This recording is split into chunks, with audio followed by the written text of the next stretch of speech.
Fresh off his fourth in-ring victory, Steph Curry cemented his status as one of the NBA's greatest players. With 4 championships under his belt and recently crowned the league's all-time leading shooter, the 4-year-old shows no signs of stopping or competing at the elite level. In this video, I have brought to you the gist and detail, so make sure you stick with me to the end. So, how long would Steph Curry play in the NBA? No one can play sports at a high level forever, but Steph Curry, a star for the Golden State Warriors, has been able to slow down the aging process. Steph turned 34 in March, and then he had what would be called the best playoff run of his career, winning his 4th title and his first Finals MVP award. Now, people are wondering when Steph might start slowing down, since he keeps getting better as he gets older. Steph told Rolling Stone in a recent interview that he thinks he can play for at least 4 more years, which is how long his current contract is. Steph talked about the uncertainty that comes with getting older. He made a joke about how championships keep getting in the way. Matt Sullivan of Rolling Stone asked Curry about it. He started by saying that as you get older, you think more about that healthy fear of how long can this go on? In his response, Steph Curry said that he is not afraid of what's coming next, but he is afraid of being forgotten. When you're at your best, you don't think about anything else. He also confirmed that he now has a healthy balance of both fears. Coming out of the 2019-2020 season, Curry was riddled with injuries. Today, in his late 30s, he is learning to take care of his body. It remains to be seen if he plans to sign a contract renewal with the Warriors after his 4-year term ends. During an appearance on the Dubs Talk podcast, Steph Curry's dad,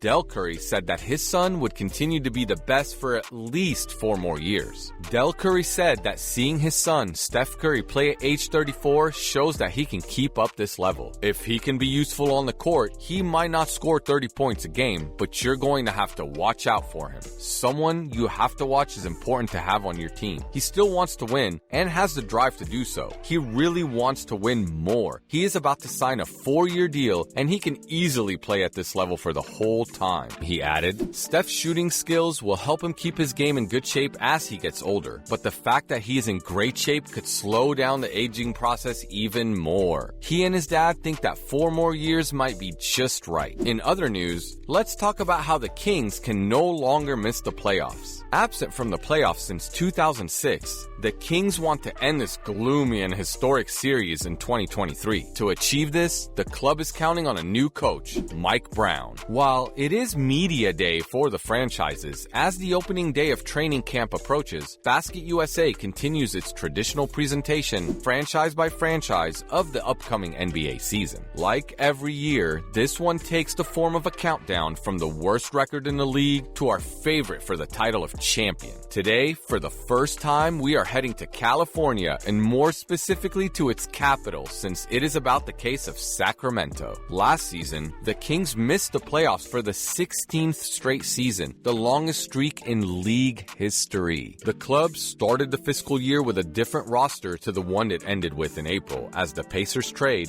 centered around Domantas Sabonis and Tyrese Halliburton, rocked both squads at the start of the season in month of February, a few hours before the trade deadline. Eager to return to postseason games as soon as possible, under the leadership of their new GM, Monty McNair, the Kings have therefore struck hard to try to save their 2021-2022 season by offering a pick-and-roll partner of all-star caliber to their point guard, De'Aaron Fox. It will be a sober but consistent summer recruitment, but if the Lithuanians' arrival at Sacktown was not enough to breathe new life into the season, from the point of view of the results, it did at least make it possible to lay the first foundations for a new project, now centered around access 1 through 5 between Damas and Swipa. As a result, the recruitment of the Kings during the offseason therefore consistent in surrounding this duo as best as possible. First and foremost, there was the arrival of Mike Brown on the bench. Accustomed to the playoffs and titles in recent years, since he officiated as the first assistant in the staff of Steve Kerr at the Warriors since 2016, the 52-year-old tactician has revised his ambitions downwards, taking over the complex but intriguing Kings project. Experienced, the former head coach of the Cavaliers will undoubtedly bring rigor and seriousness to the Sacramento squad. Regarding the reinforcements on the base, the tone was set from the draft by choosing Keegan Murray with their 4th choice, a player with a safe base and attractive all-around profile. buyout. But who is lower than a player like Jaden Ivey, who is still available? The Kings made it clear that they were above all looking to recruit players whose contribution would be immediate to serve without waiting for the quest for the playoffs. The logic was then respected later in the summer, with in particular the recruitment of two well-known shooters on the circuit to space the game around: Domantas Sabonis and De'Aaron Fox.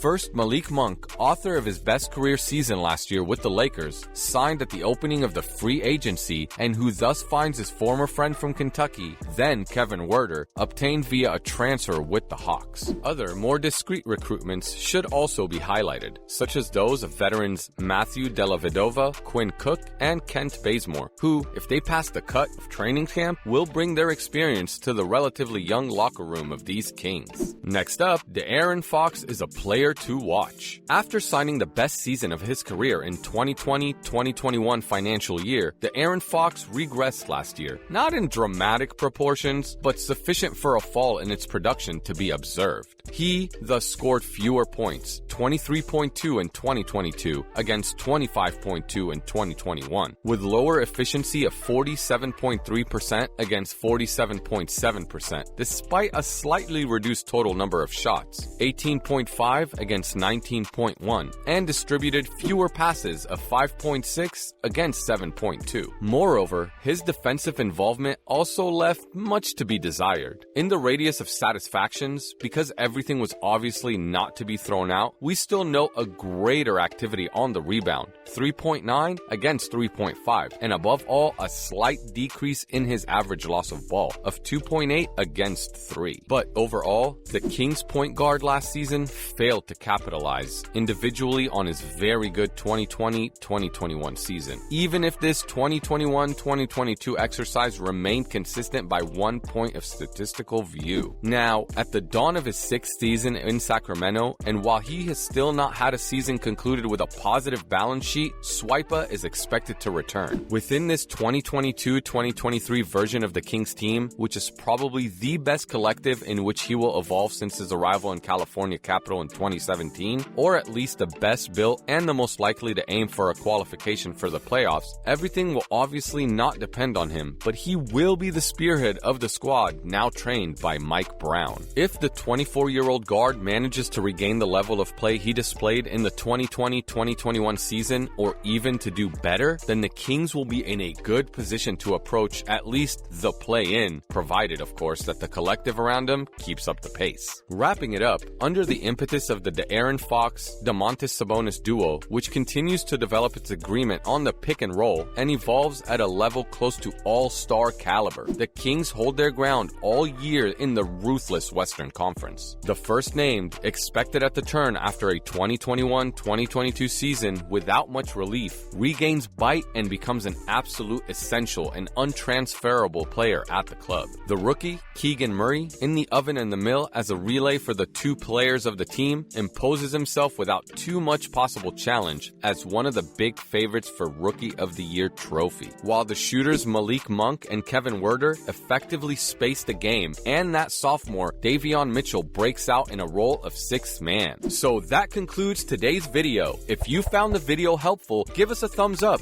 and don't forget to share the video with your friends and family.